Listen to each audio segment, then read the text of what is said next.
M A final paper second Urdu poetry میں ہم unit second پڑھ رہے ہیں۔ یونٹ سیکنڈ کا سیکنڈ ٹاپک مثنوی گلزار نسیم دیا شنکر کی لکھی ہوئی۔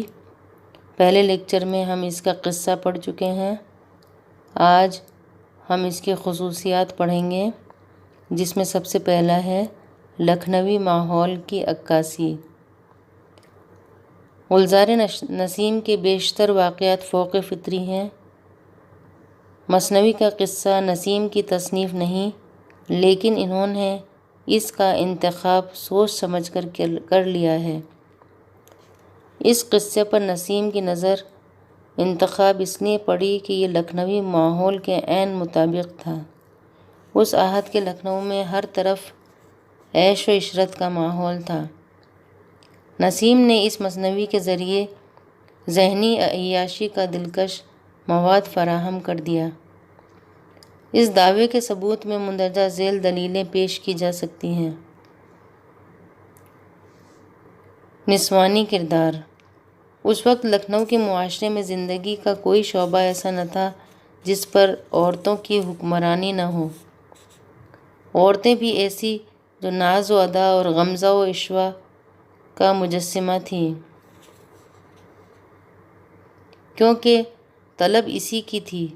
گلزار نسیم میں مردانہ کردار برائے نام ہیں، اور جو ہیں تو وہ مردانگی سے محروم ہیں۔ ہر طرف عورتوں کی ریل پیل نظر آتی ہے۔ ان سے بھی تسلی نہ ہوئی تو یہ کمی پریوں سے پوری کی گئی۔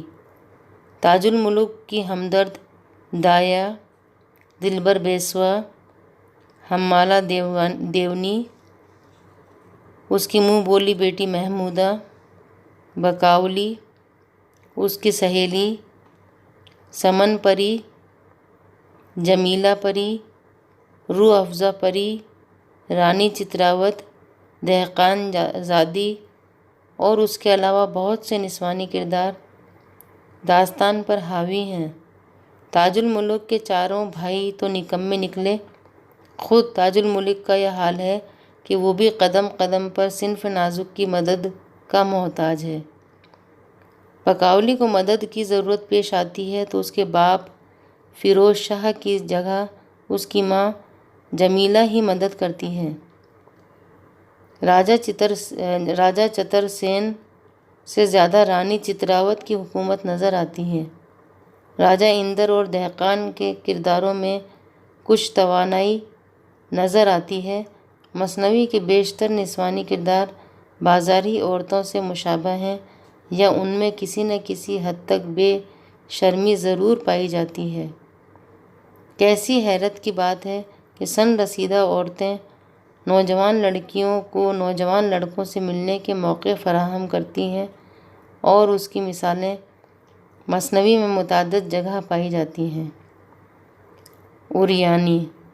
یہ لکھنؤ کا عیش پرستانہ ماحول ہی ہے جس نے مصنف کے دل میں یہ خواہش پیدا کی کہ عریانی کا کوئی موقع ہاتھ سے جانے نہ دیا جائے۔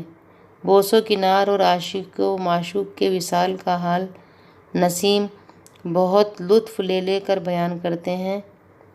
مختصر نویسی اس مثنوی کی سب سے نمایاں صفت ہے، لیکن جہاں راز و نیاز کی باتوں کا ذکر ہے یا عریاں نگاری کا موقع میسر آ گیا ہے، وہاں شاعر نے اس صفت کو طاق میں رکھ دیا ہے۔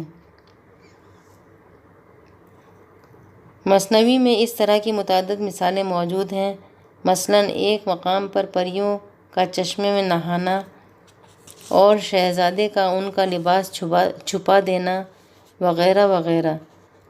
اس فحش نگاری کا ذمہ دار دراصل لکھنؤ کا وہ ماحول ہے جہاں خوشحالی اور آسودگی نے عیش و عشرت کے سامان تمام مہیا کر دیے تھے۔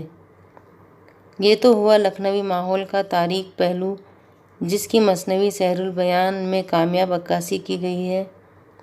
اس کا روشن پہلو یہ ہے کہ لکھنوی معاشرت کے باقی گوشے بھی کسی نہ کسی حد تک ضرور منور ہو گئے ہیں۔ مثنوی میں شادی بیاہ کی رسموں کا ذکر ہے۔ اس سے پتہ چلتا ہے کہ شادی کے موقع پر شاہانے گائے جاتے تھے، گانے والیاں نیگ لیتی تھیں، ٹونے ٹوٹکے کا رواج تھا، نظر اتارنے کا دستور تھا، شگون لینے کے لیے آئینے پر پانی ڈالا جاتا تھا۔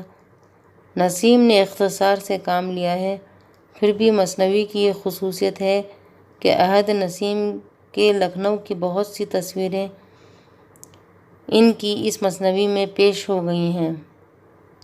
مثنوی کی زبان: جب دلی اجڑی اور یہاں کے اہل کمال نے سلطنت اودھ کے سائے میں پناہ لی تو اودھ کے حکمرانوں نے ہر معاملے میں دلی سے سبقت لے جانے کی کوشش کی اور ہر طرح دلی کے اثر سے آزاد ہو جانا چاہا۔ ادب کے میدان میں بھی یہی صورت پیش آئی اور اس طرح دبستان لکھنؤ وجود میں آیا۔ دبستان لکھنؤ نے ہمیشہ دبستان دلی سے ہمسری کا دعویٰ کیا، بلکہ اس سے بلند رتبہ حاصل کرنا چاہا۔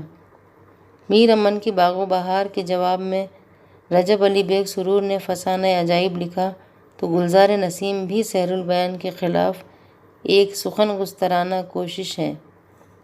دہلی میں سادہ، سلیس اور عام فہم زبان پسند کی جاتی تھی۔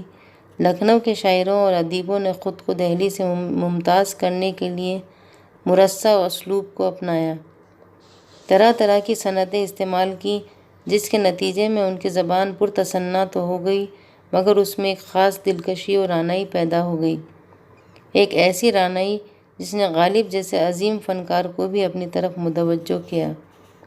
لکھنؤ کا یہی طرز ادا ہے جو مثنوی گلزار نسیم کے ایک ایک مصرعے سے نمایاں ہے۔ ثنائے بدائع کے استعمال سے مثنوی میں بے شک دلکشی پیدا ہو گئی ہے، لیکن اکثر جگہ ان کی دیہات طبیعت پر گراں گزرتی ہے۔ مثنوی کی خصوصیت کے بارے میں ایک تنقید نگار نے درست ہی کہا ہے کہ نسیم کا دامن مراد اگرچہ گوہرہائے تابدار کے سنگ ریزوں سے بھی بھرا ہے، لیکن موتیوں کی چمک نے سنگ ریزوں کی بے وقتی کو ڈھانک لیا ہے۔ رعایت لفظی کو اس حد تک وہ اس طرح نبھانا کوئی کھیل نہیں، یہ بھی ایک فن ہے، اور نسیم نے اس فن میں اپنا لوہا اپنے دشمنوں سے بھی منوا لیا ہے۔